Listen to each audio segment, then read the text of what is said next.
Broadcast is now starting. All attendees are in listen-only mode. Welcome everyone to the December 7th, 2021 meeting of the North Carolina Local Government Commission. Day that is we all hold in reverence. And with that, we'll start our meeting with the call the meeting to order, and the secretary will call the roll. Thank you, Mrs. Cindy Aiken. Auditor Wood. Here. Secretary Marshall. Here. Secretary Penny. Here. Thank you, Mr. Burns. Here. Mr. Butler. Here. Ms. Harvey. Here. Thank you, Ms. Hoffman. Here. Mr. Philbeck. Here. And Treasurer Falwell. Thank you. I'd like to welcome and introduce our new board members, but also remember our board members that we did not have an opportunity to say goodbye to, which is Mrs. Harris and Mr. Bass and Mr. Paget, and we'll have resolutions in the future thanking them for their dedicated service to the State Local Government Commission. We're pleased to have Honorable Nancy Hoffman of Greensboro, currently the District 4 representative on the Greensboro City Council and the Managing Director at Preston Refit Executive Recruiting and Consulting Firm. Honorable John D. Burns, who was a County Commissioner of Wake County, former County Commissioner of Wake County, who's now General Counsel for Carolina's Clean Energy Business Association. And Ms. Vida Harvey of Charlotte, Vice President, Assistant General Counsel for Novant Health. Cindy, if you'll call the roll of staff. Yes. So we have Sharon Edmondson and Tim Amaki. And we have Jennifer Wimmer. All these people are present in the room. Susan McCullen, Debbie Tomasco. I am here, obviously. Did Lewis join or I'll let you know. Okay. Thank you. All right. Thank you. If you'll stand and join us for our pledge of allegiance, and Secretary Marshall will lead us in the salute to North Carolina flag. I pledge allegiance to the flag of the United States of America and to the republic for which it stands, one nation, under God, indivisible, with liberty and justice for all. I salute the flag of North Carolina and pledge to the Old North State love, loyalty, and faith. Thank you all. We'll now proceed with our meeting. First is with our Cindy Aiken going over quickly our meeting procedures, housekeeping items, and SCI presentations. Okay, thank you. In particular, our three new members, for your benefit, we'll go over a couple things. This is a next remote and virtual meeting, and we're using the GoToWebinar platform. Cindy, I'm going to interrupt you. Councilwoman Vaughn, can you hear us okay? Can't hear.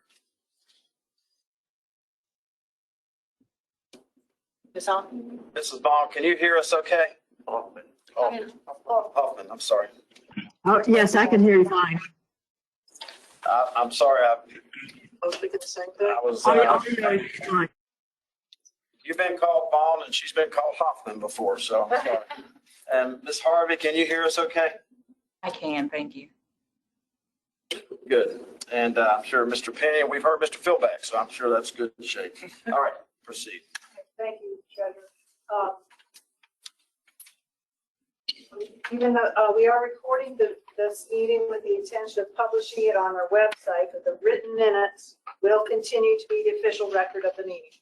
I want to briefly review the procedures since the remote meeting rules apply during the state of emergency. Please mute yourself when you are not speaking and identify yourself when you are speaking if you are, well, in person and on virtual. So everyone listening remotely will know who is talking. Please identify yourself when making or seconding a motion. If you need to leave the meeting and you're virtual, please, if we don't see you, please interject, let us know. And when you rejoin, also let us know, because those times need to be recorded in the minutes. We will take all votes by roll call. And without objection, as we've been doing, if you made a motion or seconded it, we will skip you and count your vote as a yes. The agenda for today's meeting is at www.nctreasure.com on the local government commission page. If there are any changes to the agenda, the chair will announce those changes as we go along. If anyone has any difficulties, they can use the link to the SLGFD email address, which is on that same webpage. And for those of you who are new in this room, the microphones in this conference room pick up all sound, including sidebar conversations. So if you need to have a private conversation, please do so outside the room, and we need to try to remember to have just one person speaking at a time. And the cameras are also sensitive, so those of you, oh, that's me, at the laptop, just be aware that there are cameras. Let's see. Oh, and then I'm also supposed to comment on the FCI evaluations for our 3 new members. So members, I'm just calling your attention to the statement of economic interest evaluations for Mr. Burns, Ms. Harvey, and Ms. Hoffman. And just this is a reminder to review your own personal financial and business relationships every month as you are reviewing agenda matters.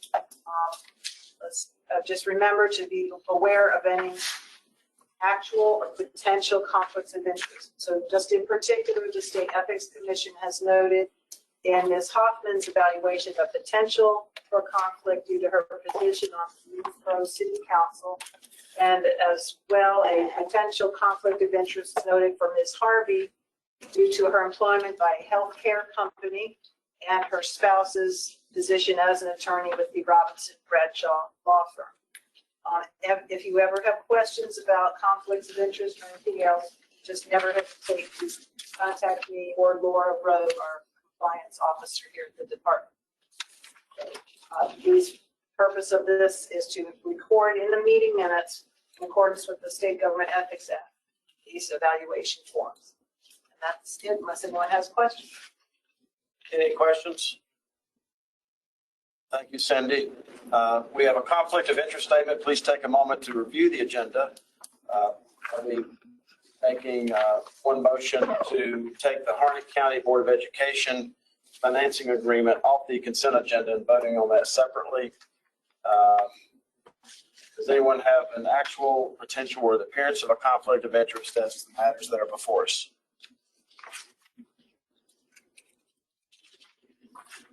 If not, without objection, the agenda that's before us is what will be considered in the meeting. Now I'll ask for a motion to approve the minutes of November 2nd. I so moved. Second, State Auditor. Motion and a second. Any further discussion about the meeting minutes? Cindy, what's the protocol for new members who weren't present for the minutes, the meeting that the minutes associate with voting on that? There's no prohibition on a member who is not part of the meeting to vote on the minutes on the theory that they are trusting their fellow board members to have viewed the minutes for accuracy. And they can abstain. They may vote, or they may decide to not vote. Okay. Thank you. We have a motion, a second. Any further discussion? Hearing none, the clerk will call the roll. I heard the motion by Mr. Butler, second Auditor Wood. Right. Secretary Marshall. Secretary Penny. Aye. Thank you. Mr. Burns. Abstain. Mr. Butler. Oh, excuse me. Yes. Ms. Harvey. Abstain. Ms. Hoffman. Yes. Thank you. Mr. Philbeck. Aye. Treasurer Foley. Oh, excuse me. Treasurer Foley. Aye. Thank you. Motion carries. Thank you all. Now I'll turn the meeting over to Sharon Edmondson for FPIC response items, which we will take individually. And then we'll consider the Harnett County Board of Education and then the consent agenda. Sharon? Thank you, Treasurer. The first 2 items on the agenda, we'll take those one at a time. These are what were formerly known as units of government with unit letters. But as Susan explained to you at last month's meeting, we've changed the way we do our audit reviews. we now have these financial performance indicators of concern. So the first of these is Biltmore Forest. They're asking for approval of $292,600 of a revolving loan. This is for some restoration work on some natural spring and some other stormwater related work. They did receive financial performance indicator of concern notification. They have responded to that. Susan will go over that in just a second. The loan term for this is 20 years with the interest rate not to exceed 4%. Susan, if you'll go over the MPS. I'm speaking from the financial performance indicator concern that members had in their packet for the town of Biltmore Forest. If you'll look at about the middle of the page, you'll see on page 5 of 14 that the town of Biltmore Forest had material or significant deficiency findings in their audit report. That was the only financial performance indicator of concern that the town had. And on looking closer, the town had a error in their budget spreadsheets that when they revised them caused their amendments during the year to be out of balance. So the town's budget was out of balance. They have provided a proposed corrective action plan to remedy this issue, and their response to us was satisfactory. There were no other issues with the town. Staff's recommendation is to Approved. Approved. you've heard the explanation of why it's on the unit list. We'll start with a motion in a second and open up for discussion. So I hear a motion to accept staff's recommendation regarding Biltmore Forest in the town of. So move. Second. Motion in a second. Sorry, I didn't hear it. Hoffman? Okay, thank you. And any further discussion? Mr. Treasurer, the town manager is on the phone. Commission have any questions? Okay, Mr. Manager, thank you for joining us.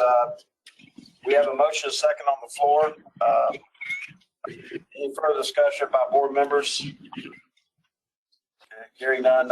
Mr. Manager, would you like to say a word or two?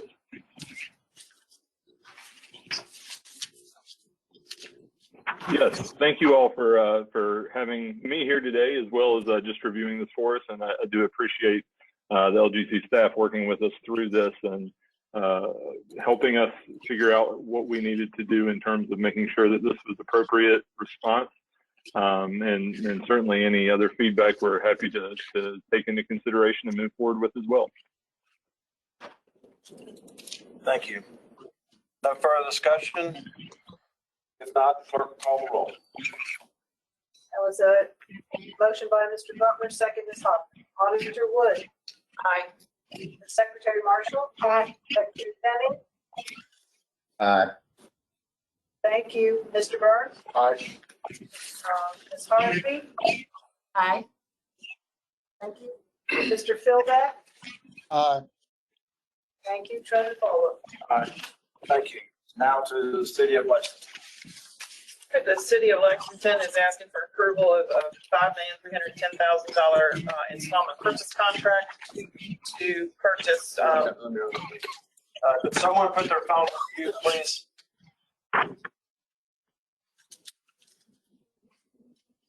Thank you. Lexington is asking for approval of a $5,310,000 installment purchase to purchase advanced metering infrastructure, AMI meters for their water system, water and wastewater system. They have selected a vendor through an RFP process, and the loan is for a period of 10 years with an interest rate of 1.5%. They also received financial performance indicators of concern, and Finance Director John Overton is on the phone if we have questions for him. Okay. The town of Lexington If you look on page 8 of 14 on the performance indicators report, page 9 of 14, the only performance indicator that the town had, they posted during 2021 an operating loss in their water and sewer fund of $580,802. This number was inconsistent with the 2 prior years. The town's response was satisfactory. They had planned significant increases in infrastructure, deferred maintenance for the 2021 year that led to the loss in that fund. They did a new roof, replacement of AC, electrical work, deferred maintenance. They also did a 10% water and wastewater rate increase that went into effect on July 1st, and are going to be doing a rate study beginning for the year 2022, yes. So their response was satisfactory. The 1-year loss was an anomaly, and they have made plans going forward to cover their deferred maintenance. So their response was just, and so we are recommending. Thank you. Staff, you've heard staff's recommendation regarding the city of Lexington. Do I hear a motion? Move approval, John Burns. Second. Marshall. Secretary Marshall, second. Any further discussion regarding staff's recommendation on the city of Lexington? I have some questions. Madam Auditor. So you're comfortable that this, you call the $530,000 an anomaly? Yeah. But it really isn't. It's just doing business. They should have been taking care of this They maintenance. should have been doing that all along, yes. They had deferred that for many years, yes, they have. Which is why we asked them to provide information about the rate structure and what they were doing going forward. So they have increased their rates. They have, yes. And you're comfortable, staff's comfortable that they've caught up all this deferred maintenance and all this deferred repairs and stuff that they need to do. You're comfortable they've caught it all up, and That's the question for I know, you. I know you're not comfortable. So No, I'm not. So, Are they available? they are. Mr. John Overton, the finance director, Finance is with us. officer, yeah. Mr. Yes, Overton, this did you hear? I did. Did you This hear is Madam John. Yes, this is John Overton, the Finance Director for City of Lexington. I think the answer that I would make to that question is there are always additional things that we need to do.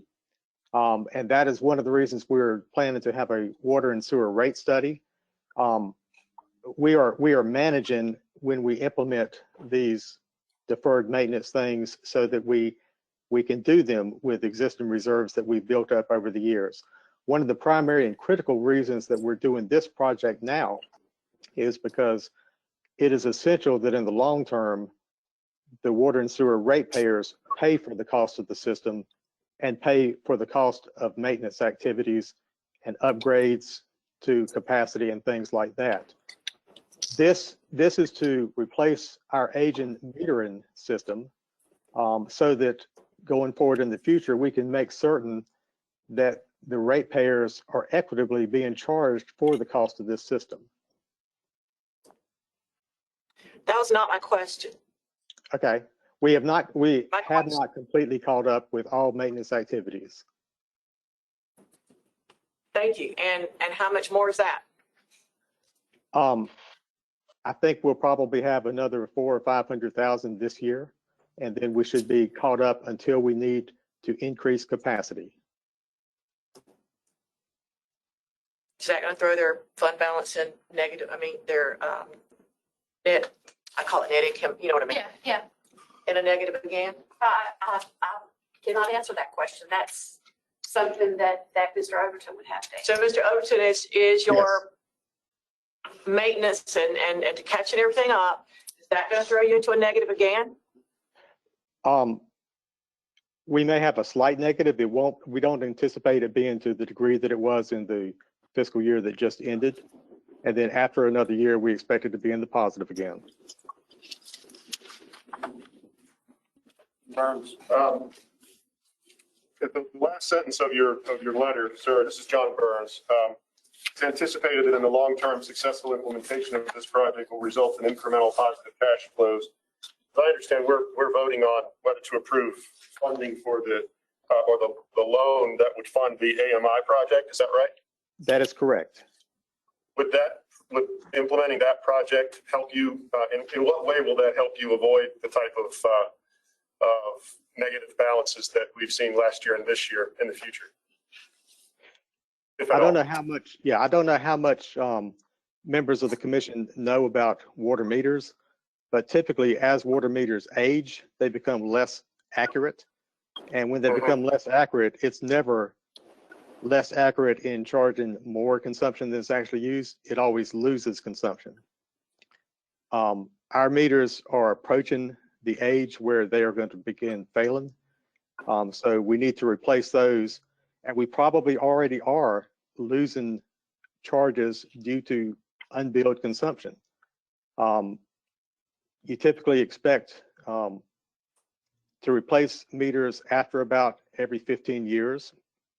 So the incremental positive cash flow that we expect to achieve through this comes in capturing consumption that is currently not being captured by the meters, and also by reducing the amount of labor that we have to go out when we physically ride by and read those meters. And AMI system captures those meter readings remotely.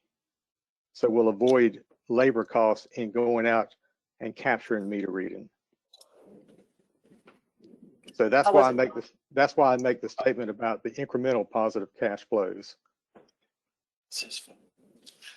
I know. Okay. Sorry about that. Sorry. Thank you. And Madam Alder has some follow-up questions, additional questions, excuse me. So you're paying for this debt out of the water and sewer fund? That is correct. And you still may be going into a negative another year?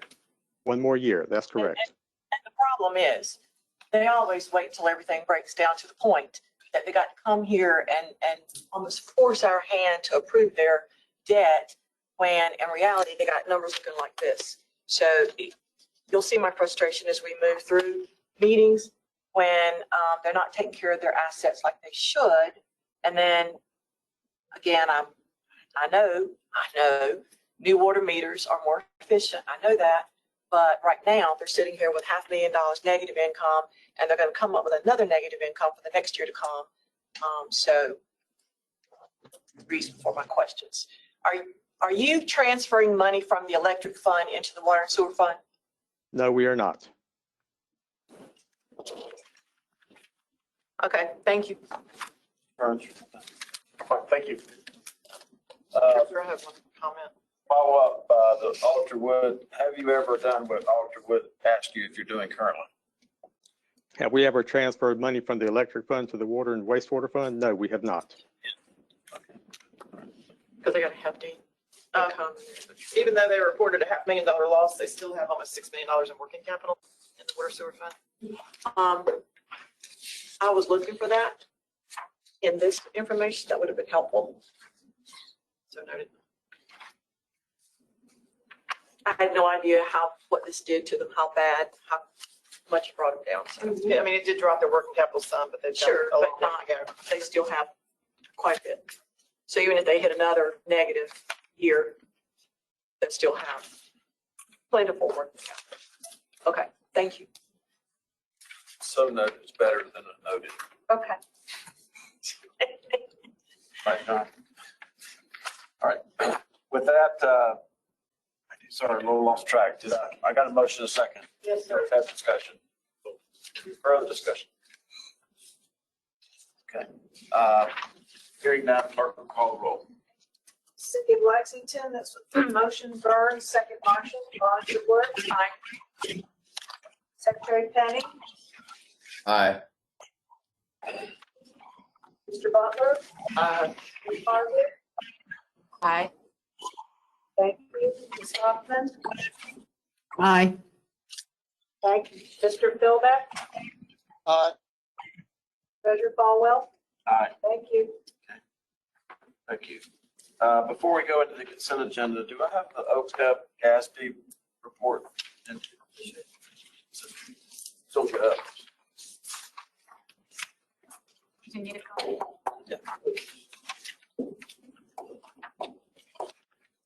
Well, the new members started requesting this several years ago to, for everybody who comes before us, to let them know what their unfunded healthcare and pension liabilities are, because they are real liabilities in the eyes of the rating agencies. And fortunately, we have some cities that foresaw this 35, 40 years ago, like the city of Winston-Salem and the city of Charlotte. Unfortunately, the state of North Carolina did not.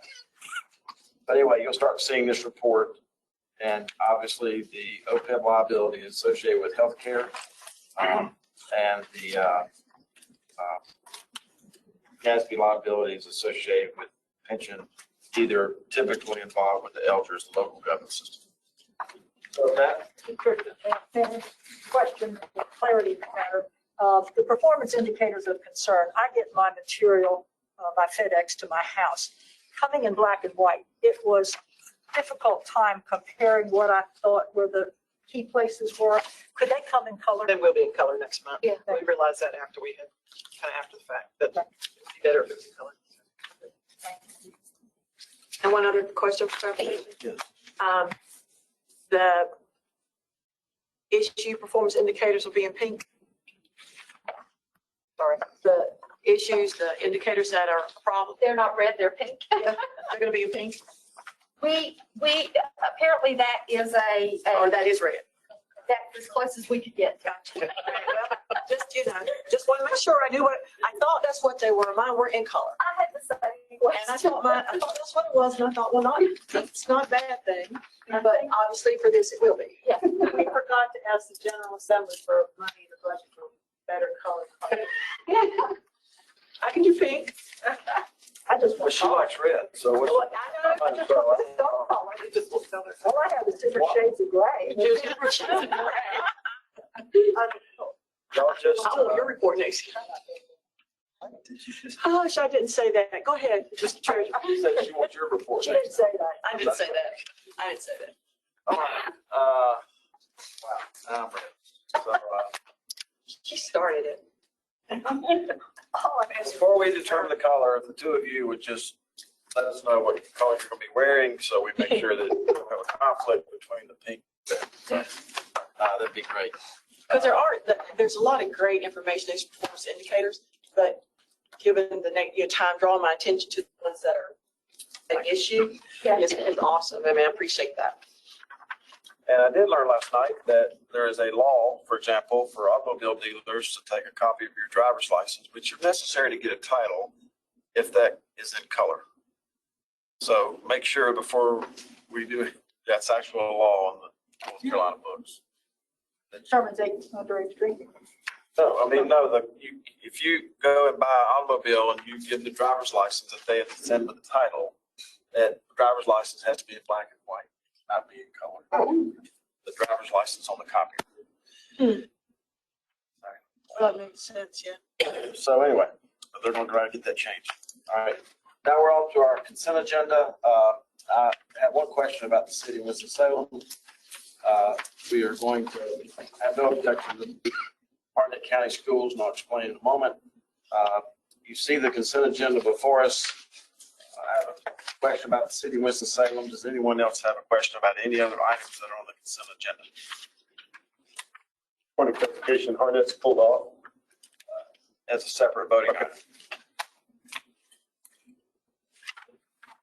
Hearing none, for especially the new members, the city of Winston-Salem Water and Sewer has had some issues recently with some tremendous cost overruns at their Muddy Creek sewer facility. And I just want to make sure I've toured that facility to see about these cost overruns. Is anything related to this item on this agenda related to bailing them out of that situation? This is Tim Ramaki with State Treasurer's Office. To my knowledge, no, it's improvements to the basin for Money Creek, but not the plant itself. And then some other improvements, and then they're also getting an automated metering system too. But it's not improvements to the plant, the Money Creek plant per se. Okay. And when I toured that facility, the brand new sewer facility there, the first 2 floors of the elevator shaft were flooded. So that tells you what kind of problems they're having with that 50, which turned into a $93 million project. And that's a great question. So this is State Auditor Beth Wood. Tim, I would ask you this. Again, I go along with, I listen to a lot of what your recommendations are as staff of the LGC, but I would have assumed that if what the treasurer had said was true,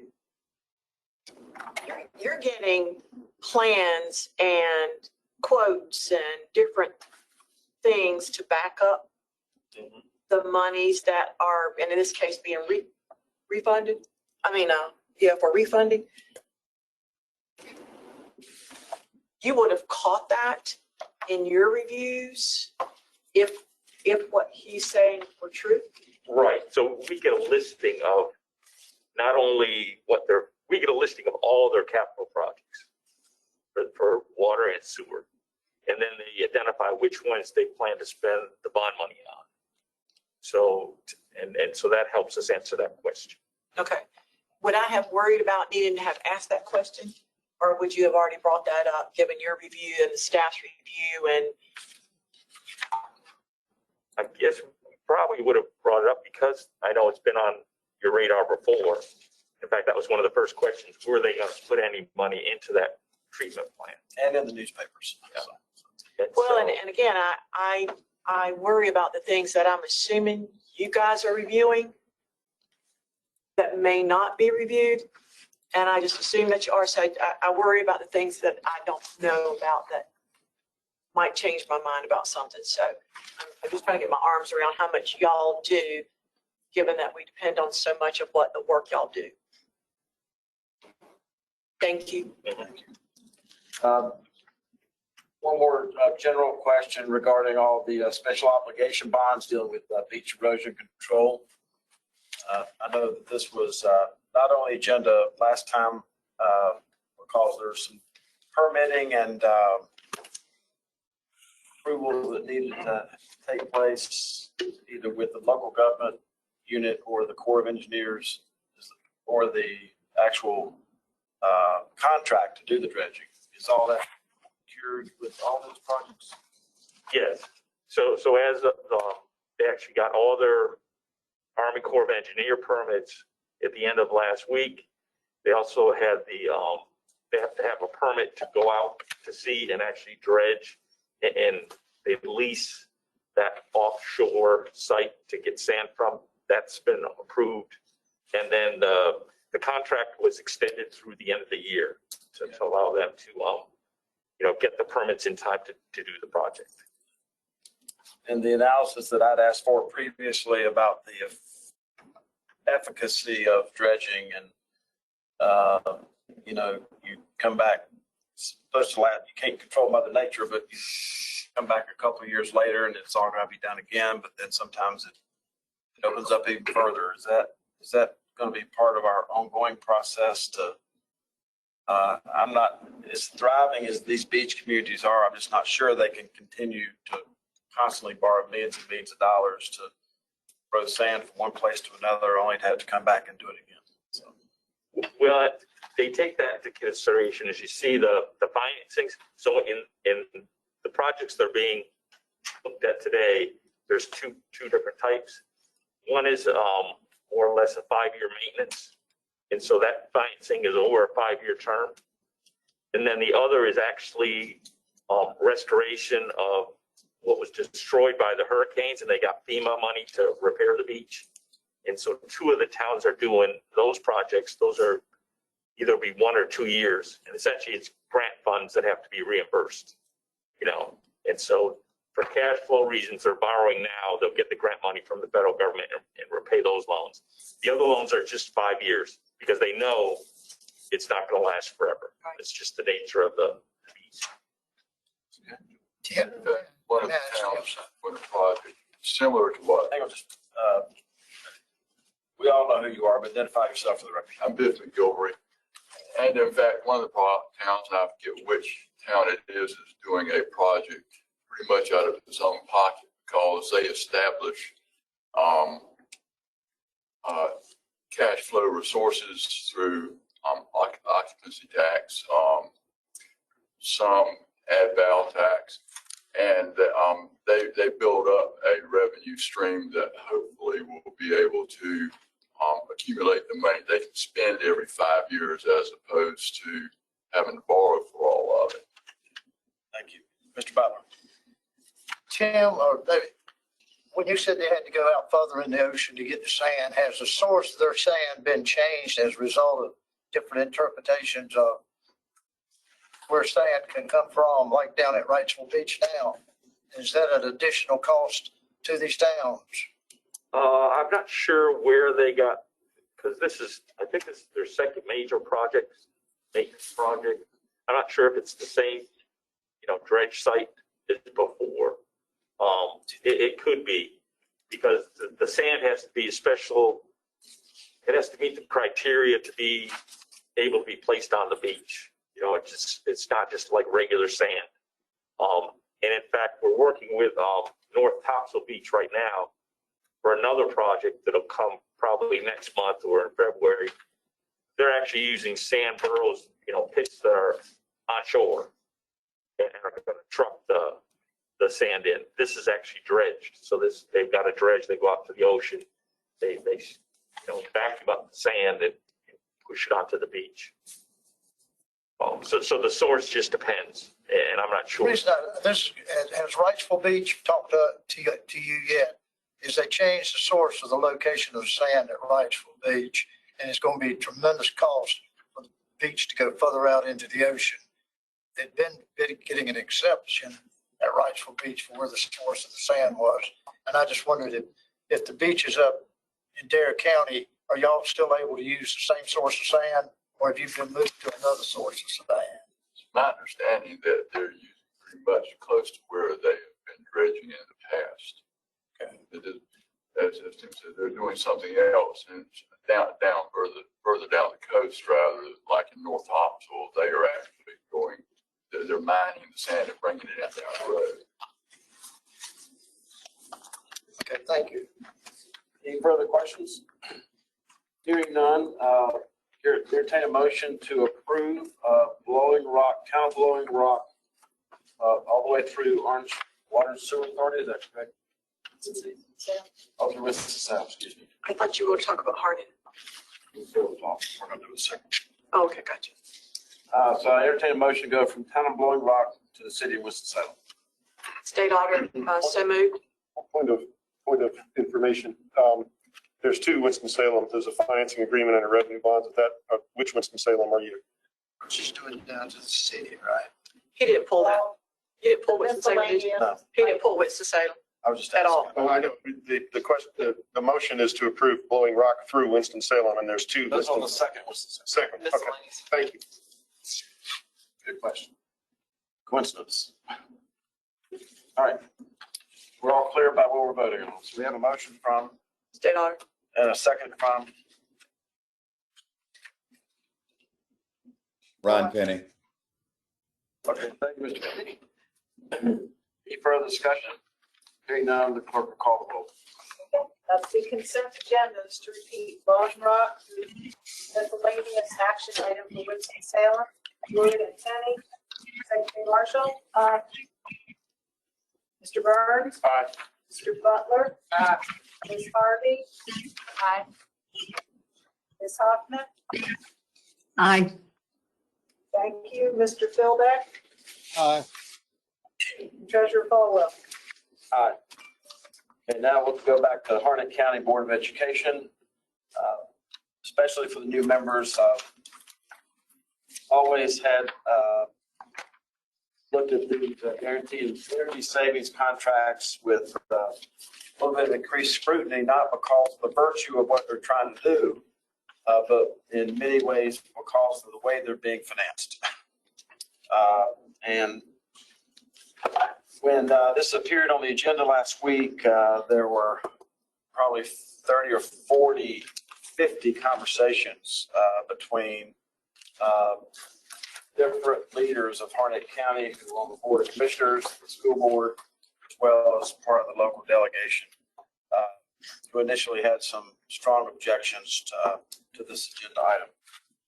I wanted to let you know that because anytime there's strong objection from what I consider one of the three legs of the stool of any counties, Harnett County, that'd be the county commissioner in this case, county commissioners, the school system, or the local General Assembly delegation, I feel like it's my responsibility to bring those concerns to you.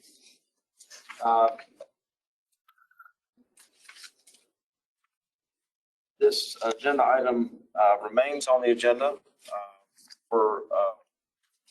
we will in a moment just entertain a motion in a second and have further discussion about that. As we move forward, I don't know how we do this. It's kind of a rhetorical question, but I'm not sure any of us were highly aware that there was any issues, possible issues between the school board and the county commission. And especially for the members who have just joined us, you know how those relationships can sometimes be. I would really like, unless there's some objection by the commission itself, that before we put these on the agenda in the future, that we make sure there's no landmines between the school board and the county commission that funds the school board. And if there are, we just disclose them and we put sunshine on them and we discuss them. Doesn't mean you don't get to move forward. It just means that it would save a lot of what has happened over the last 4 days of this office. Which leg of the stool have a problem? The local delegation. You mean the citizens? No, the Legislators. General legislators, Assembly. The members of the General Assembly have a problem with it. 8 members. So, and we have, and Biff and others, Tim and others have really worked with a lot of these communities to scrub these down and continue to work on them so that we can lower the effective costs of them by borrowing money as cheaply as possible in order to do them.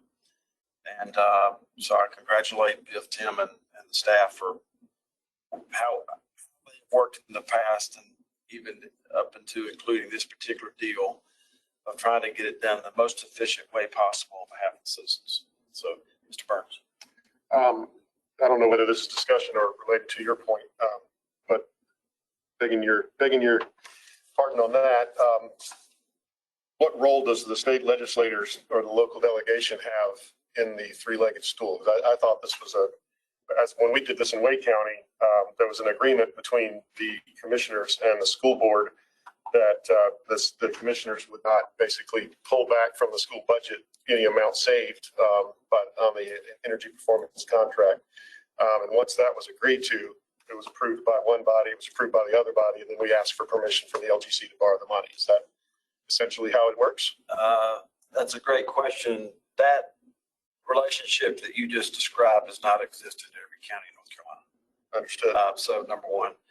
Number two, as far as the local delegation, if we have members in the House and the Senate who have called us to come in and speak on an agenda item, whether that's a statutory or bona fide leg of that stool or not, it's a real person who would come in and say this. So we're just trying to be respectful, and it's a little bit of a sidebar, but just like 4 years ago, in many instances, we had units that are on the unit assistance list, but sometimes the city council, the county commissioners, mayor didn't even know that. Just the city manager or the county manager knew that. So I say that to you in just in the spirit of transparency. That's it. And again, I wasn't arguing that we shouldn't hear from the state representative. Certainly we should, but I for my own clarification, trying to understand whether there was a point of approval or something that had been missed in this process. Is there anything about this particular one where there's any statutory prerequisite that has not been met? I guess that would be my question. Yeah, it's just Tim remarked with the treasurer's office. There's no statutory prerequisite. What transpired? We worked with the county and the school board and the delegation about a year ago and had discussions. The project was actually bigger than this that they started with, because we wanted to bring it to their attention that this wasn't the most efficient way to do this if they were going to spend this money. And ultimately, it's the county that pays, and the county taxpayers that pay for it, regardless of who does it. And so, in the trying to promote efficiency and to get the most money you can, we went to discussions saying that if the county went and funded the project and did it more traditionally, they would be able to save some money. And so the school board and the county went back and discussed for months, I think. And in the spring, basically they kind of came to an impasse and they couldn't agree. And so at that point, I think the county, the school board basically said, we want to do our project. We want to do these projects, and went off on their own. And in October, the county did sign off to what you mentioned, that they would not, call back funds that were saved. Right, that's a crucial part of the savings. And so the county did approve them going forward. And I think a lot of it was just a question of time. The school board said, we want these projects done sooner rather than later. The county had a plan, I think, that was going to take more time. And so they just never got to an agreement. And the delegation wasn't aware of that. That's the other thing. So the delegation was involved a year ago. And then the next thing they hear is the project's going forward. And I think that's what brought concern from the legislative delegation. Thank you, Mr. Romano. Thank you. And just one further question to follow up on Mr. Burns. If the county did this just solely on behalf of the school system, it'd be even cheaper than the proposal that's in front of us, correct? Right. There's just, because of the nature of these projects, it's guaranteed energy savings. Mm-hmm. So to have that guarantee, there's a cost. To get the guarantee, you have to measure the savings. Well, there's another cost to measure it every year and keep track of that. And so there's some additional cost doing it this way versus doing it, just straight up procurement. And the evidence is that there's very few cities and towns that do one of these projects through an energy savings procurement method. They just go out and do the normal procurement because it's more efficient. It's just the schools that really can't do anything on their own. Right. This is the only method of financing they really have to do a project on their own. Right. I recall. Thank you. Okay. With that, I'll entertain a motion to approve. So moved, Burns. Do I hear a second? Second. Thank you. Any further discussion?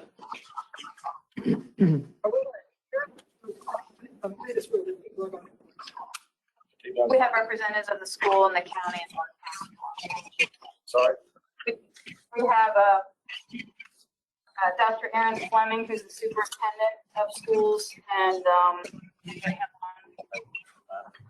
I'm sorry, I apologize. Yes, he's the superintendent of Harnett County Schools.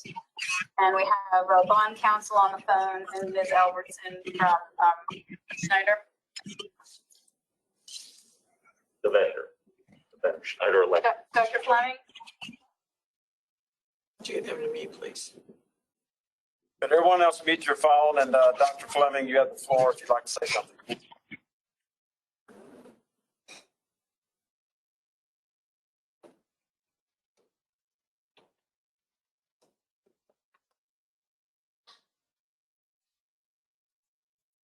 We have bond counsel on the phone as well. And Ms. Albertson. She is. Ms. Albertson is with the vendor, Schneider. Oh, okay. So the objector is not. Objector is not on the phone. They withdrew this morning. They just decided not to come in and appear, tell us their issues. Okay. I didn't know that till this morning. I believe Dr. Fleming may be trying to connect. I just.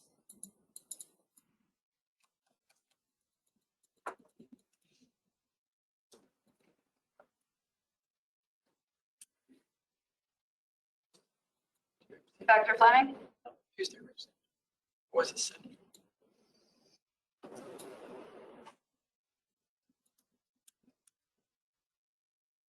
He's with us. Dr. Fleming, you are connected. If you're muted on your end, though, sir. Dr. Fleming, can you hear us?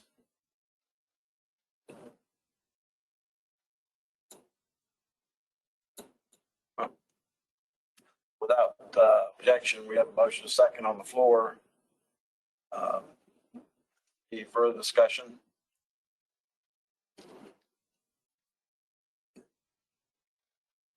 Hearing none, the clerk will call the roll.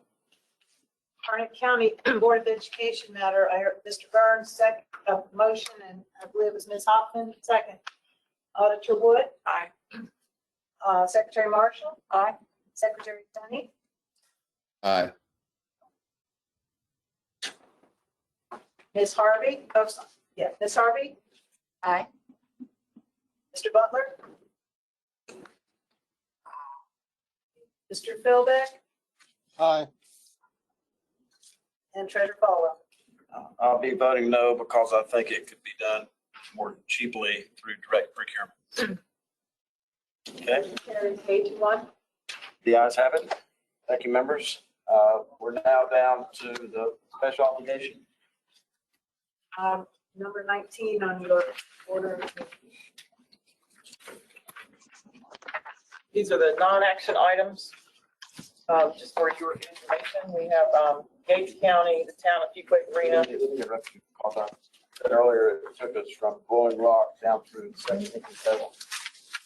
What about? Actually, third. The third Winston-Salem, sorry. There's 3 Winston-Salem. There's a miscellaneous item at the very end. There you go. Sorry, that was when she said miscellaneous, that cleared that up, Mr. Treasurer. Thank you. All right. Well, I thought it was to the second one. That's how it was stated. All right. Oh, do we need to Okay. vote? Let's do that. Just, Do I hear a motion to approve the consent agenda from the town of Blowing Rock to the third city of Winston-Salem? It's on our agenda without the Harnett County Board of Education. Ms. Lauderwood, so moved. Second. Second. And any further discussion? Hearing none, the clerk will call the roll. okay. Consent agenda 2.0, that was Wood and Butler. Secretary Marshall. Aye. Secretary Penny. Aye. Burns. Aye. Ms. Harvey. Aye. Thank you. Ms. Hoffman. Aye. Thank you. Mr. Philbeck Aye. and Treasurer Falwell. All right. Now we're on our non-action items, Gates County. We have 3 non-action items. All 3 of these are rate modifications only. Gates County, Town of Fuquay Marina, and Piedmont Triad Regional Water Authority. As non-action items, no votes needed. Those. Any questions about those? Hearing none, updates and other information, some of which will be action and some of which will be updates. From East Farm. So I'm going to ask that we vote for all of these at once. Okay. Without objection? I'll cover all of them and then vote at the end. For time's sake, I will not be talking about Excuse me, is that from East Laurinburg to East Laurinburg? from East Laurinburg through Scotland then. Scotland Neck. Okay. Yes. All right. Okay. We've been another one to look that up. The first items For the new members, the first items that I will be talking about, the first 8 are units that we have enacted statute 159-181C. So we have impounded the books and are managing the finances of those units. And I'm going to start with East Laurinburg. You have in your packet, you have a unit summary for the town of East Laurinburg that includes activity through November 15th of last month. There's a couple of items associated with East Laurinburg. We have a budget ordinance for the fiscal year ending 2022. That's July 1, 2021 through June 30, 2022, that we are adopting for the town. The town, when back in July, prior to July, did not adopt a legal budget ordinance. So upon assuming the finances of the town, we did that. So we're going to be asking you to vote on that. We also, Susan, excuse me? Can I ask a question to go along with? So where is anybody on their taking their charter? De-chartering? We're going to get to that We're going to get to that in just a few minutes. that's an additional item further down. All right. Okay. We also needed an additional staff person in fiscal to be able to help manage their check writing payroll function in the interim. So we're adding staff person Kendra Boyle as a deputy finance officer. For the town of Eureka, we needed, because of a staff person retiring, Kathy Howe is retired at the end of December, we needed you to appoint a deputy finance officer for the town of Eureka. So we'll be voting on that. For the town of Cliffside, you have a summary for them, a unit update summary. And that's, again, all of these are through November 15th, but there's no actions for the current month needed to be taken for the town of Cliffside. For number 4, the town of Kingstown, again, you have a unit summary. There's no current action this month for the town of Kingstown. For the town of Pikeville, you have a summary there. And in addition to the summary, there are some budget amendments that are related to the water and sewer fund that I'm going to ask you to vote on. These 2 budget adjustments or amendments are to appropriate water or reallocate appropriations in the electric fund and in the water and sewer fund that were resulting from increased contractual services for a vendor that was managing the billing function for EnviroLink. And these services were from July 1 through the end of the year, the calendar year. For the town of Robertsonville,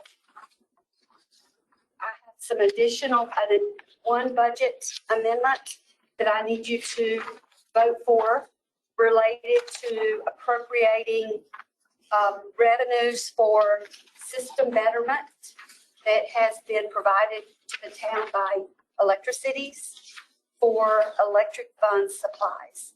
And that's an increase to their electric fund budget for $6,500. And finally, for the town of Spring Lake,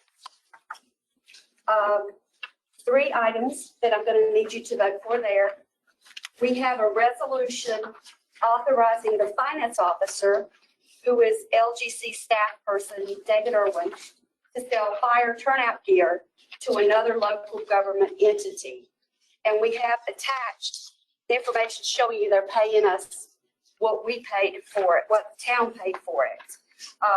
This is for a firefighter that went to work for another unit, and those that gear is specific to a firefighter, and so he can take it with him. We also have some changes to the Spring Lake position. The Spring Lake position plan. There were some part-time positions that were budgeted in the current year, but were left off the position plan. It was just a typo.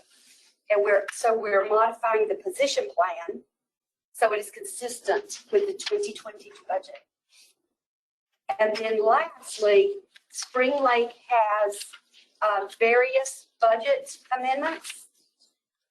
And you'll see that on page 10 or 11 of 11 in that Spring Lake packet.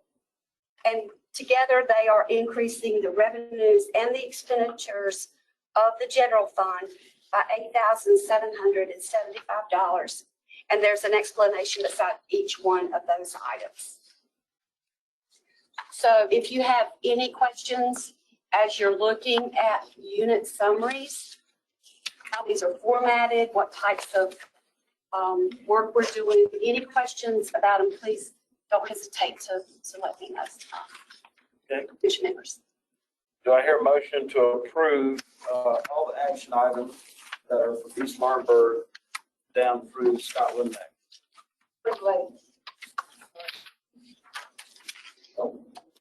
Pardon me, Spring Lake. So moved, Mike Philbeck. They've got a motion, second. Just about a second. I'll second. Further discussion. This is Mayor, Madam Auditor. Yes. I just want to know why we're putting so many resources into East Laurinburg. And they're barely standing. Yeah. We put just enough. That's a really good question. I appreciate you asking that. We put just enough into East Laurinburg this month so that we could continue to do minimal operations for them until the end of the fiscal year. That's why we did the ordinance and the deputy. So you're planning to, if nothing else happens, you're planning to run them for 6 more months? We are planning to write their checks and maintain their bank account and just be responsible with the money that we are going to be handling. But we will be doing minimal activity. Other questions? Is there any movement on the members of the legislature to certify that as a city? Question would better be directed to Mr. Watts regarding the legislature taking action of the decharting of East Laurinburg. Sam Watts, legislative liaison for the Department of State Treasury. The General Assembly considered in the last week a provision of a separate bill that would have expedited the repeal of the original charter for East Laurinburg. But the bill never came to a public vote. It had several other components in it that were related to a variety of other measures they were considering at the last minute. They didn't bring it to a vote. I think the issue before you is also tied back to you're going to consider using the LGC toolkit bill, which General Assembly passed earlier this year, which allows you to remove the charter as a commission. It's a significant delegation of authority to the commission, but it does take a minimum of 6 months to run through the process that's in that bill.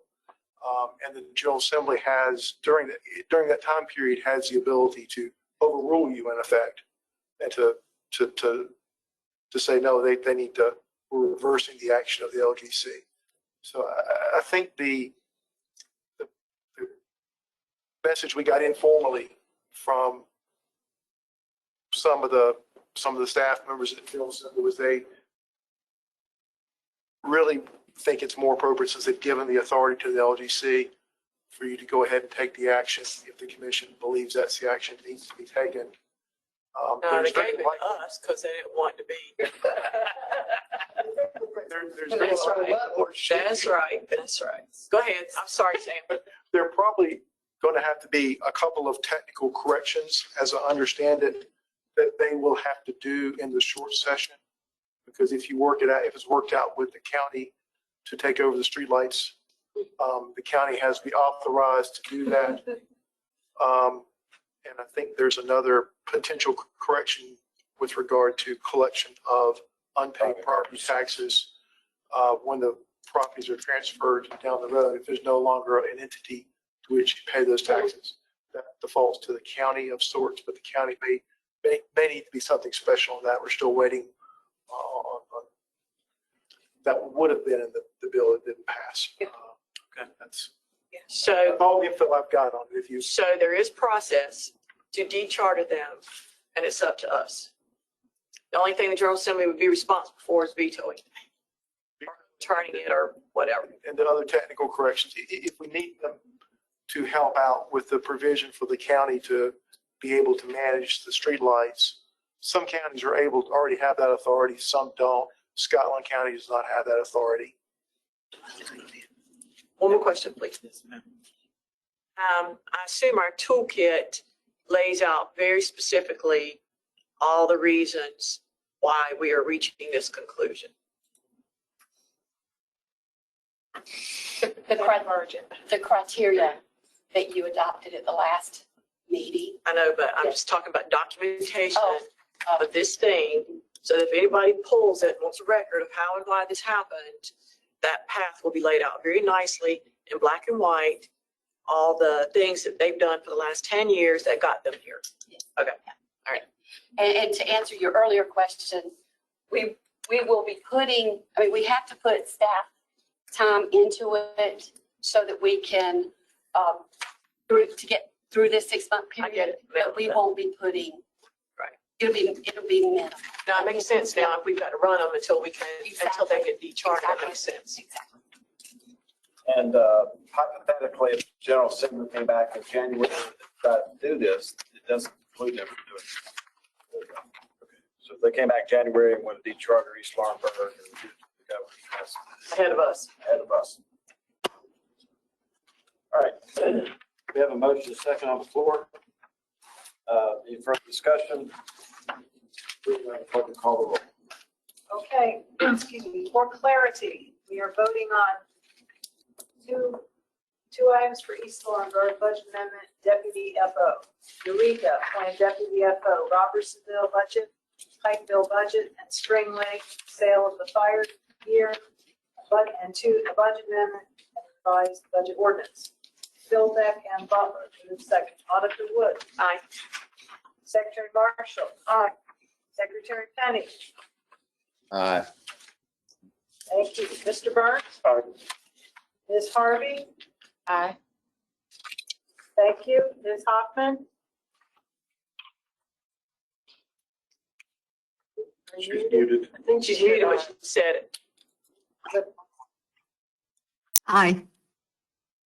Thank you. And Treasurer Falwell. Aye. Thank you. Now for a brief update on Scotland Neck. Scotland Neck is we're managing that under a different process right now. We have not enacted 181C for Scotland Neck. They are currently working with us under a comprehensive fiscal accountability agreement. This is an agreement that the commission and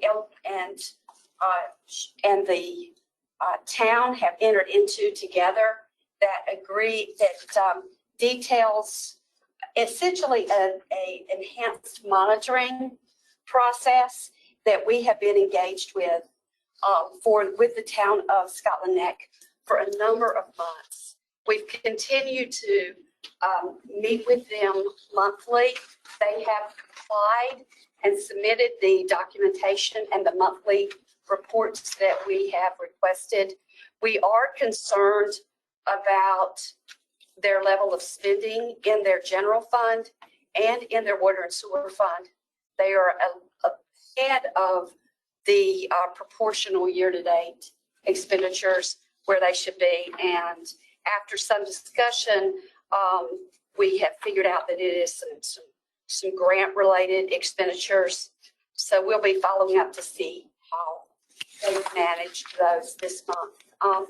We're working with the town, attempting to work with the town to hire a administrator and continuing to meet with them monthly to monitor their progress. We will be doing board training with the town in January of 2022. Any questions?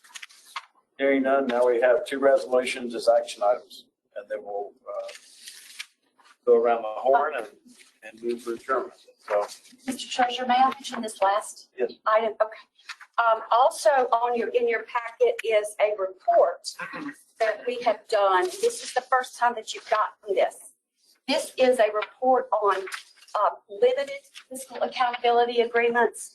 These units have not, these agreements are not as extensive as what we have executed with Scotland Neck, but it is an enhanced monitoring process for units that are on our fiscal accountability agreement. It looks like this. It's a grid. It's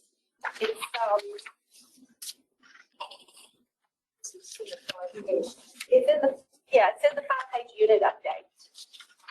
And you'll see the first one is Askew-Bill, and you'll see whether or not they've returned their fiscal accountability agreements with us. We plan to do unit visits with some of these. Most of these will probably be virtual. Our agreements ask for budget to actuals at 3 months, 6 months, 8 months, and 9 months for some of them, not all of them. We're going to be doing board training. Depending on our concern level for the unit, we'll be doing face-to-face mandatory training. It's right on the other side, right there. Yeah. And we'll also be doing 2023 budget reviews prior to the boards adopting those. And this is a new enhanced process for us, much more structured, in an attempt to keep further units from moving into 181C status, because I'm out of foreign bodies. Anyway, just wanted to show it to them. We'll be providing you this monthly. What are the consequences if they don't meet these deadlines? The consequence is a 181C. What? I'm sorry. I mean, we enact control over the unit. We start moving forward. Exactly. Okay. Exactly. How many units altogether is the local government commission in control of now? Would you say 8? 8. Mm-hmm. Yeah. 8. So this is There's 31 some on this list of ones that are teetering on the edge. teetering. Yes, sir. Mm-hmm. All right, thank you. Okay. We're now to resolutions. We'll have a vote on the 2 action items regarding Lawrenceburg. The first resolution, we have to take these in the current order to make sense. The first one is the resolution identifying East Laurinburg as a city subject to Chapter 160A, Article 32. And it's the longer of the 2 documents I have on East Laurinburg. This is the evaluation of the Town of East Laurinburg against the criteria that was adopted at last month's OBC meeting. And I'll just go through these real quickly.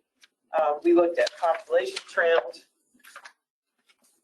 and East Laurinburg's population has been stable over the last 5 years.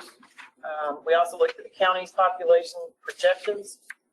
They are projected to lose population between 2020 and 2030 in Scotland County. The second item was property valuation trend. We looked at that for the last 3 revaluations for the town of East Laurinburg, Scotland County. In 2003, the town of East Laurinburg did not levy a property tax. We did not have that information. And their property values are listed there on the second page for 2011 and 2019. I want to make sure that you recognize those numbers are their assessed values and not their tax revenue. So the assessed value in the town is just over $5 million. Third criteria is the trend in fund balance available. We were unable to measure that trend because we have not had an audit from East Laurinburg since 2016. And the records are not such that we can calculate it outside of the audit process. Didn't the CPA, that last one, the audit said they're unauditable? Criteria 4 is timely compliance with the annual audit requirement. We just discussed that in conjunction with number 3. Item number 5 is probably where we have the most detailed information, compliance with the Local Government Budget Fiscal Control Act. We looked at a 5-year trend in compliance with what we consider to be the key components of 159. A lot of the questions we could not answer because we don't have annual audits, and therefore we don't have any material weaknesses or significant deficiencies to discuss. However, in Appendix A, after the resolution, you can see various items that we did review in conjunction with 159. The fact they didn't have an audit, was kind of paramount here. Their budget ordinance for the last 2 years is not balanced and was not in the proper format. It was just a spreadsheet with the board members' signatures at the bottom. There was no stated tax rate, no assessed value given, or no collection percentage indicated. So we couldn't say that the budget conformed with the requirements of 159 because of all the lack of information. We don't know if the current finance officer was properly appointed by the board or not. Under the duties of the finance officer, which are at 159.25, one of the requirements is that those are kept in accordance with GAAP and LGC rules and regulations.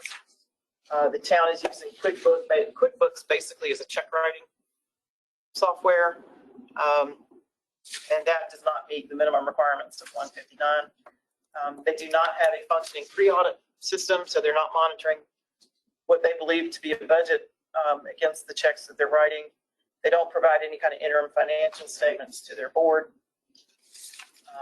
159.26 requires that they have an accounting system that shows in detail the town's assets, liabilities, equities, revenues, and expenditures, along with their budget. That is non-existent.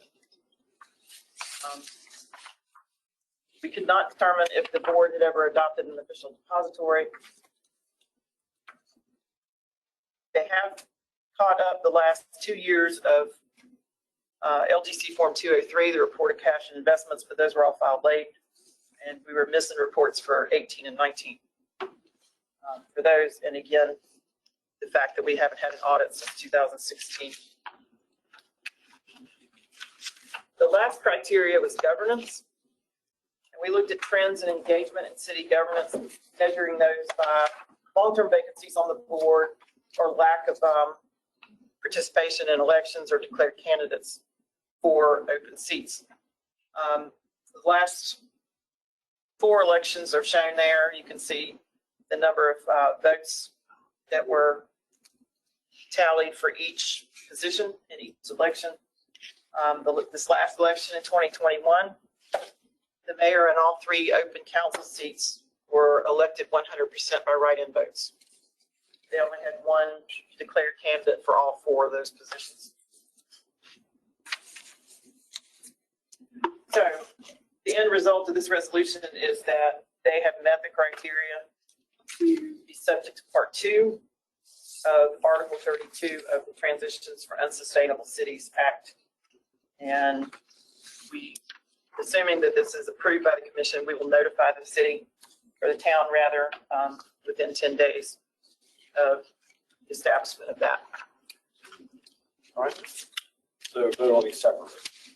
You just explain one or both? Just one. With that, I'll entertain a motion to accept staff's recommendation on the resolution regarding East Laurinburg. I so move. I second. State auditor. Sense of enthusiasm. Mm-hmm.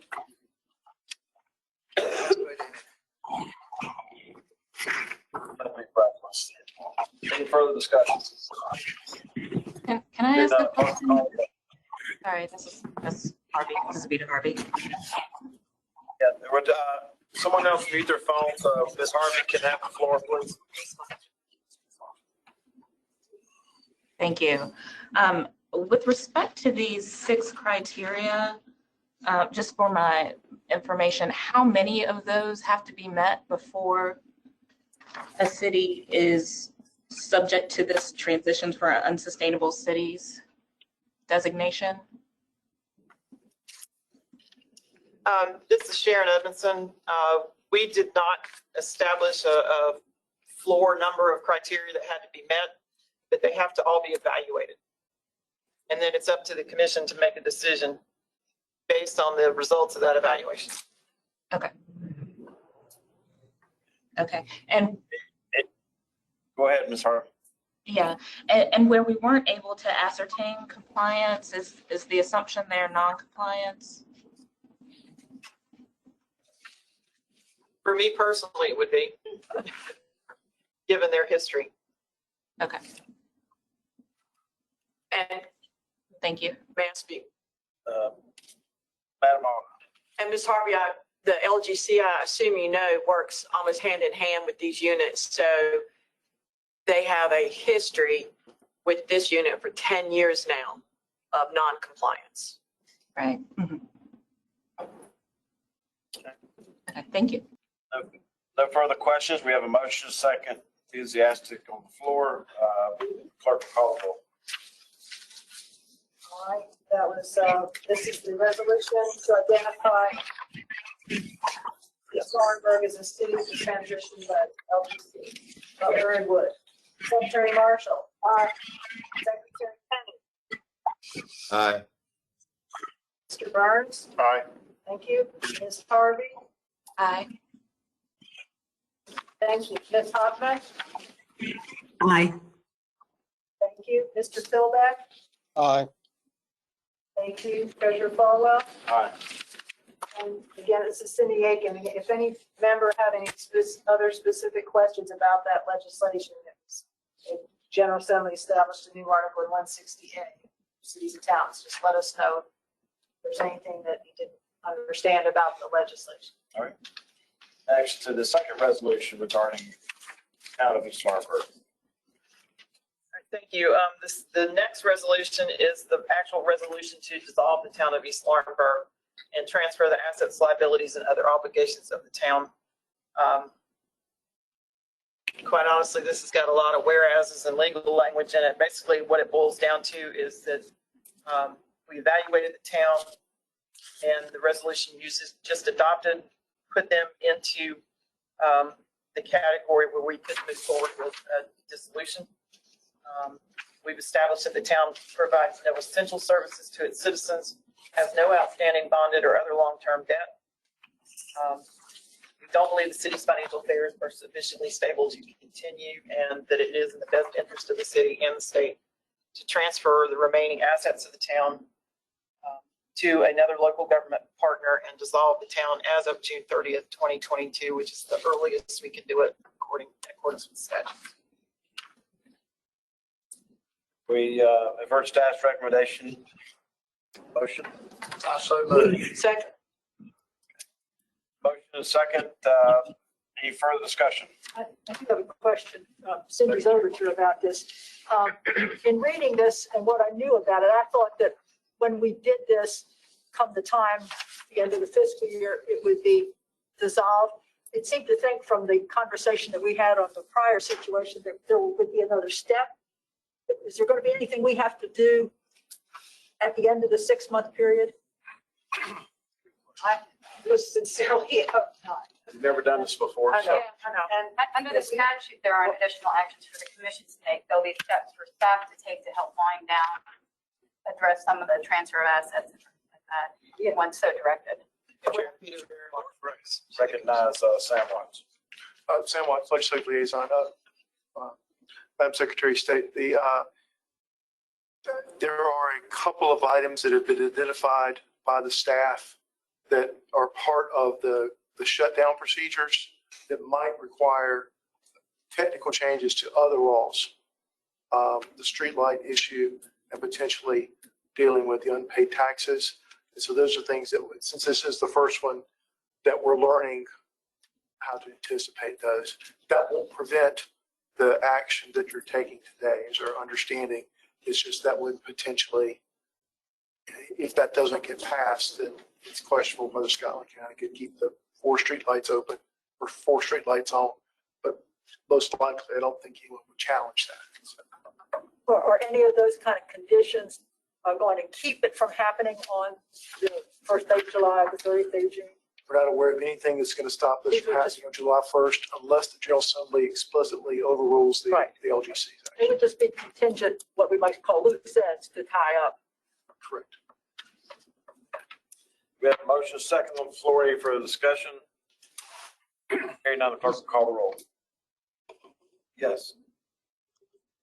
This is Mike Philbick. I was just going to ask, do we know what other local government entity the assets will be transferred to? At this time, Mr. Philbick, this is Sharon Edmondson. At this time, we've been talking with the county. We don't have any final decisions at this time, but that would be the logical end result. It's a small concrete, city hall, a park, and one light.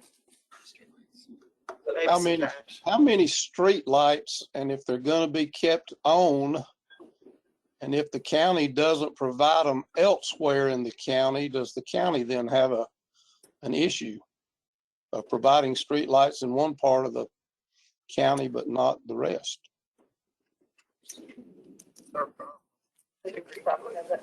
we're going to put an extension cord over to Cleveland County. They don't provide street lights anyway. All right. We'll get to answer that question. Yeah, it's a great question. We'll get a little better follow-up to that question for you, Mr. Philbeck.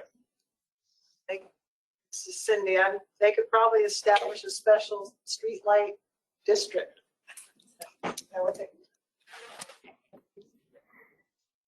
Why not? All right. Any more? Chair, are you ready for? Yes, I am. All right. I have Butler and Wood again. The resolution to dissolve East Laurinburg. Secretary Marshall? Aye. Thank you. Secretary Penny? Aye. Thank you. Mr. Burns? Aye. Ms. Harvey? Aye. Thank you. Ms. Hoffman? Aye. Thank you. Mr. Philbeck? Aye. And Treasurer Falwell? Aye. Thank you. That completes our agenda. Members, I'd like to go around the horn and starting with our newest members and start with the one that's furthest away, Mrs. Harvey. See if you have any closing remarks. Not for me. I apologize for not being able to make it in person today. Hopefully I can make the next meetings in person in Raleigh, but I look forward to serving on the commission and learning more about the great state of North Carolina. Ms. Hoffman? Mrs. Hoffman? Yes. Again, I certainly look forward to working with the commission.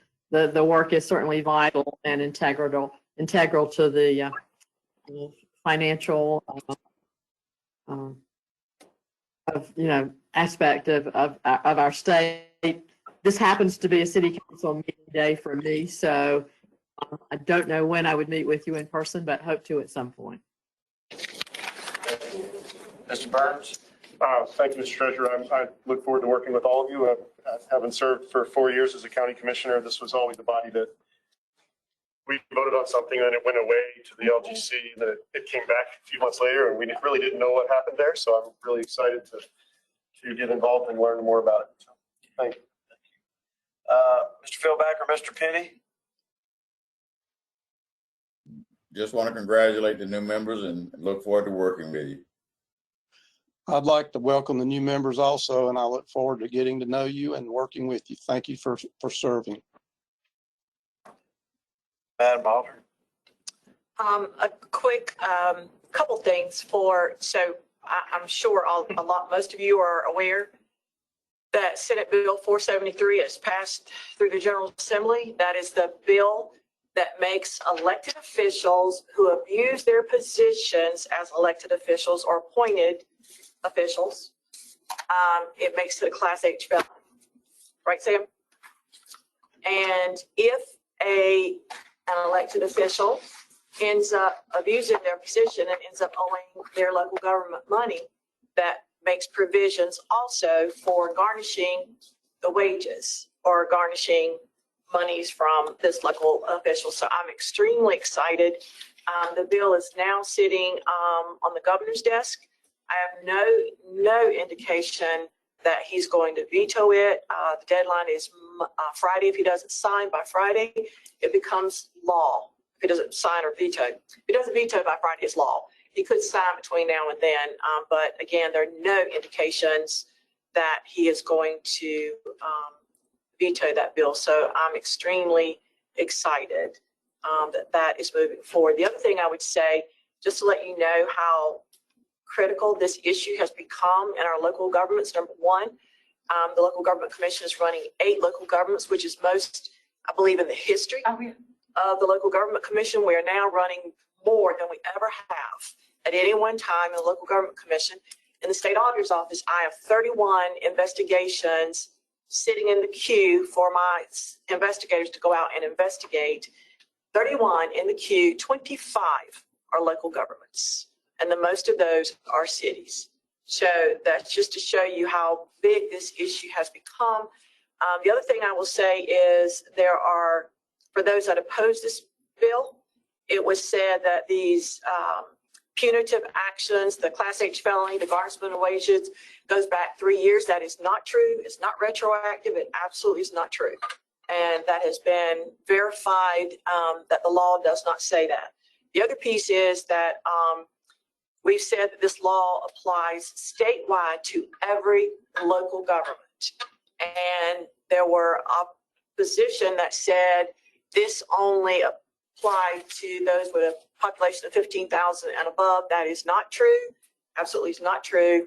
And so we put that information out there. There are a number who have learned that what the truth is about the bill and have said had they known it the day they voted, they would have voted yes instead of no. So again, the bill's passed, waiting for the governor to finalize.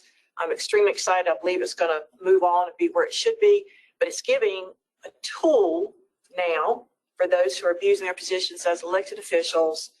And I've got a list of all investigative units, East Laurinburg being one of them, where local elected officials have abused their positions. And I've got more coming out over the next 60 days. So very excited about the passage of that bill. What about appointed officials? Or is it just elected? Is it elected and appointed? I believe the verbiage is elected and appointed. It's elected and appointed. Is that state appointed and local government appointed? If you're serving in a local government. So state appointed people are we subject to it?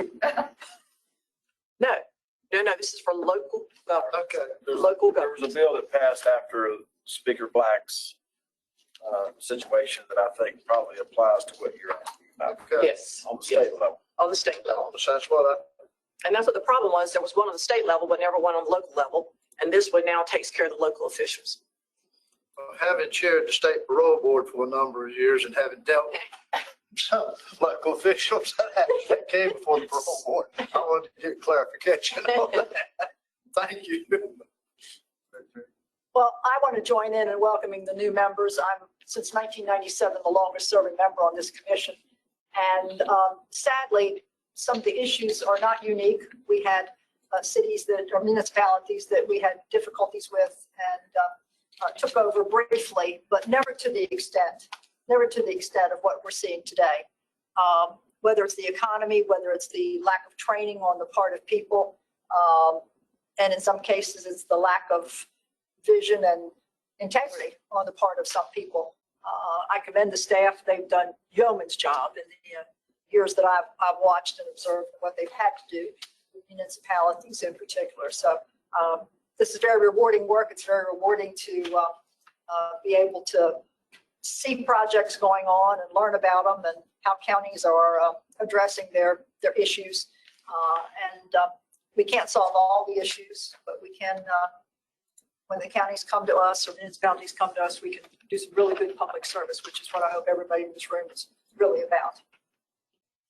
Thank you. This is Paul Butler. I look forward to getting to know and work with the new members. I have been an admirer of the LGC from my first entry into local government back when Harlan Bowles was the state treasurer. And our core mission here is to protect and maintain our financial standings where we do not have any defaults in the state of North Carolina, that we keep the bond rating so that we can borrow money cheaper than anybody else, or as cheap as anyone else. And the wall is right here in this room, and the 9 people that do the voting. This is the final wall that maintains that integrity and that character that we need to ensure we've got the financial stability behind the communities that come before us. And I look forward to getting to know each one of you.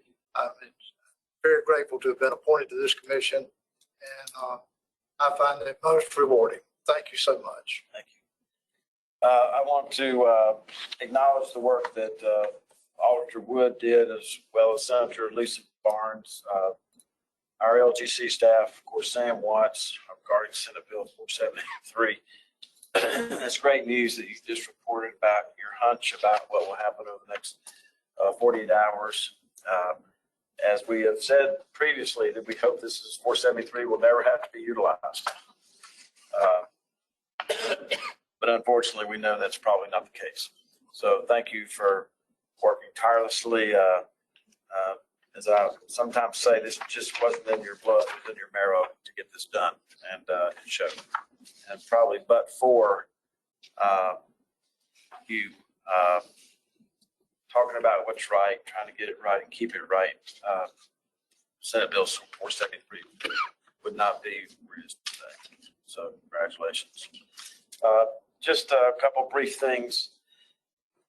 Most people come up to me or call me from time to time. We do have teams that come out, go out to our local units, some of the troubled units. And sometimes it's possible that people hear things that weren't said. Slightly possible. I just want to say for the record of this meeting, that whether it's our team or a team that goes out from the league or the County Commissioner Association, that any discussion about how to solve their problems that is built on a platform of defunding the police is something that somebody totally misheard. Would we ever go out to a small community who has one police officer and talk to them about maybe contracting that with the county to save money? All the time. But there's no discussion coming out of this building, as far as I can tell, about us trying to suggest that people defund their police departments in order to save money. Consolidating, getting efficiency out of their police or fire protection is something we talk about a lot. So I just want to clarify that. Second question I got is because we had a big bond approval last meeting on the city of Fayetteville, and there's a lot of discussion about some of these water and sewer systems being privatized. And so what happens if we approve $200 million worth of bonds and then all of a sudden this thing's privatized? And I was told by Tim that most of these arrangements are leases. So whatever bonds that we approved for these transactions, they're not callable. They remain outstanding. Was that accurate? Mm-hmm. Yeah. So just wanted to clarify that. Secondly, I want to thank the folks over here who helped put this together from an AV standpoint. I want to introduce Victoria to you. Victoria has worked in our HR department and been in charge of our intern program and a lot of other things. And now she's stepping up to be the assistant to the chief of staff. And she's here because this room running properly is something that's really important to me. This is my mother was a switchboard operator. This is our switchboard. This is our front door. I know there's been some frustration, even probably before COVID, about the technology and the AV and the sound and all this. So appreciate you folks being here to make sure it runs properly, and Victoria knowing more about how all this works. So I would entertain a motion in this day on December 7th that has been said repeatedly, lives in infamy. The bombing of our country, Pearl Harbor. I will entertain a motion that in honor of all those that were killed in action, wounded in action, or remain missing in action as a result of that attack, that will adjourn in their honor. I'll entertain a motion for that. So moved. Mr. Burns, motion. Mr. Marshall, second. Any further discussion? Hearing none, the clerk will call the roll. Auditor Wood, Aye. Secretary Penny, Aye. thank you. Mr. Butler, Ms. Harvey. Aye. Thank you. Ms. Hoffman, Aye. thank you. Mr. Philbeck, Aye. thanks. Madam Treasurer. Aye. And Mr. Philbeck, enjoy your granddaughter's Christmas recital this afternoon. I will. Thank you very Merry much. Christmas to you all. We're adjourned. Signal.